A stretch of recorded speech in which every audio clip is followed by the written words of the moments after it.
행카가 좋은 것도 있는데 이렇게 또 발표를 해야 돼서 좀 부담감이 갑니다. 제가 간증을 좀 했었는데 이렇게 또 다시 간증문을 쓰다 보니까 다시 또 돌아보게 돼서 너무 저에게 은혜가 됐습니다. 이 시간 많은 은혜 받으시기 바랍니다. 저는 어릴 때 교회 옆집에 살았습니다. 그래서 교회에 자주 가서 성경 동화를 들었는데 엄마는 불교라서 나중에는 못 가게 하고 또 절에 가끔 가기도 했습니다. 그러다 우리 집은 서울로 이사를 오게 되어 명지 여중에 입학하게 되었습니다. 미션 스쿨인 여중이라 예배를 자주 드리고 찬양대회도 자주 했는데 노래를 좋아하던 저는 찬양을 좋아했습니다. 그러다 20살 되던 해에 아버지의 사고로 가정 형편이 어려워져서 대학도 포기하고 일을 해야만 했습니다. 그런데 알바를 하던 그곳에서 수련회를 가자는 것이었습니다. 재밌겠다는 생각에 따라 나섰는데 수련회를 통해 예수님을 영접하는 역사가 일어났습니다. 대학생인 청년들의 성경 이야기가 모두 사실이라는 것이 믿어지고 지금 역사도 하나님께서 주관하신다는 것을 믿게 되었습니다. 그러나 죄사함을 받아야 천국에 간다는 말에 이왕 온 거 죄사함을 받아야겠다는 생각에 말씀에 집중해서 들었습니다. 그래도 내 죄를 사하는 방법이 없었습니다. 그러던 중 말씀 한 기절이 제 귀에 박혔습니다.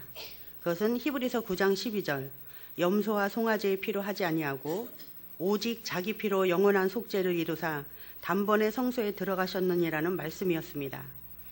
예수님께서는 나를 위해 나의 죄를 위해 염소나 송아지를 쓰지 않고 오직 예수님의 피로 십자가에 지신 것이었습니다. 순간 그렇구나 하고 마음에 후련함이 생기면서 숙소에서 잠을 자는데 잠이 안 오고 계속 눈물이 나왔습니다. 나 같은 것 때문에 피 흘리신 예수님께 감사하고 죄를 용서해 주셔서 깨끗해졌다는 사실 때문에 기뻐서 계속 참을 수 없이 눈물이 나왔습니다. 그리고 집에 와서 동생들과 가족들에게 예수님에 대해 설명했습니다. 그러나 믿지 않았습니다. 결국 동생들도 나중에는 하나님 믿고 제사함을 받아 예수님을 영접했습니다. 예수님을 영접한 후 제 삶은 자신감이 넘쳤습니다. 적극적이고 긍정적이 되었습니다. 왜냐하면 다른 얘기 없는 예수님이 제겐 있었기 때문이었습니다. 무슨 일이든 잘할 수 있을 것 같았습니다. 그래서 중단했던 대학도 참수인데도 혼자 3개월 공부해서 대학에 들어갔고 열심히 해서 장학금도 받고 성적이 좋으니 알바도 많이 들어왔습니다. 대학교에서 지금의 남편을 만났는데 여자는 남자를 만나면서 자기의 인생이 없어지나 봅니다. 형편이 저보다 어려웠던 남편은 공부는 잘하는데 생활이 어려서 제가 뒷바라지를 해야만 했습니다. 졸업하고 결혼을 하고 애 셋 낳고 시집살이 하면서 20년이 후딱 지나갔습니다. 남편은 직장이 좋아 편하고 여유로웠으나 편한 게 아니었습니다. 회식에 접대에 날마다 양주에 소주에 결국 알코올 중독 증세까지 나타났습니다. 밤마다 택시기사에게 시비를 걸거나 음식점에서 난동을 부리기가 일쑤였습니다. 동네에서도 주차 문제 등 시비로 소리를 질러서 경찰에 신고를 해서 벌금을 물은 것이 수두룩하고 20년 직장 생활 중에 겪은 일이 정말 책으로 써도 몇 권은 될 정도였습니다. 창피해서 얼굴을 들고 다니지 못할 정도였습니다. 저도 셋째 낳고 산후 우울증까지 겹쳐서 방황을 하고 여기저기 모임에도 나가고 운동도 하고 이것저것 하면서 밖으로 돌기 시작했습니다. 그러다 착실한 딸아이가 교회에 다니면서 매일 상을 타오는 것이었습니다. 그것을 보고 부모로서 이러면 안 되겠다는 생각이 들었습니다. 그러던 중 최정렬 권사님의 권유로 주보를 받고 내용을 보게 되었는데 정말 그 생각이 저와 같고 정말 옳은 말만 하는 것이었습니다. 그리하여 나오게 되었는데 그때부터 성가대 반주를 하고 성가대를 오랫동안 섬기게 되었습니다. 그러나 술을 먹던 남편이 핍박이 만만치 않았습니다. 저는 제가 먼저 살아야겠다는 생각에 뭔가 열심히 했듯이 교회 생활도 열심히 해서 무엇이든 순종하려고 단기 선교를 다녀온 후에 저는 큰 결심을 했습니다. 새벽 기도를 통해 남편을 변화시키려고 맘먹고 매일 헌금으로 새벽 제단을 쌓았습니다. 처음에는 원만만 나오던 남편이었는데 하나님께서 어느 날 남편을 불쌍히 여기는 마음을 주셔서 눈물이 나게 하셨습니다. 그 당시 새벽 기도 하시던 목사님과 장로님, 권사님들이 함께 기도해 주셨습니다.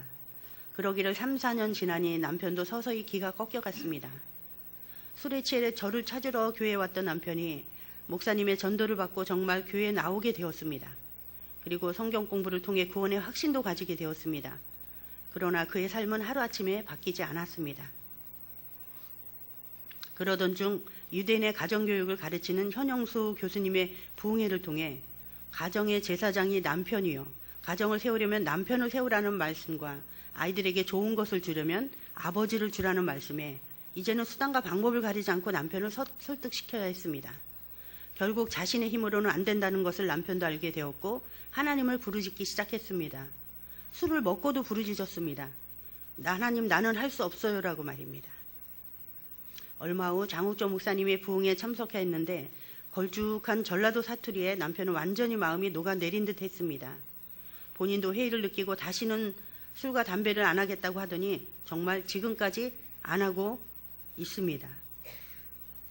기적이 일어났습니다. 주변에서는 언제 저게 또 먹을지 모르니 조심하라고 긴가민가 했습니다. 그러나 정말 지금까지 안 먹고 있는 게 지금도 신기합니다. 주변 친구들도 형수님 성공하셨네요 하고 신기한 듯 쳐다봅니다. 하나님의 승리입니다. 주님이 하셨습니다. 현재의 고난은 장차 우리에게 나타날 영광과 비교할 수 없다고 하셨습니다. 지금 고난 중에 계신가요? 반드시 회복하여 주실 하나님을 믿고 예수님께 인도하세요.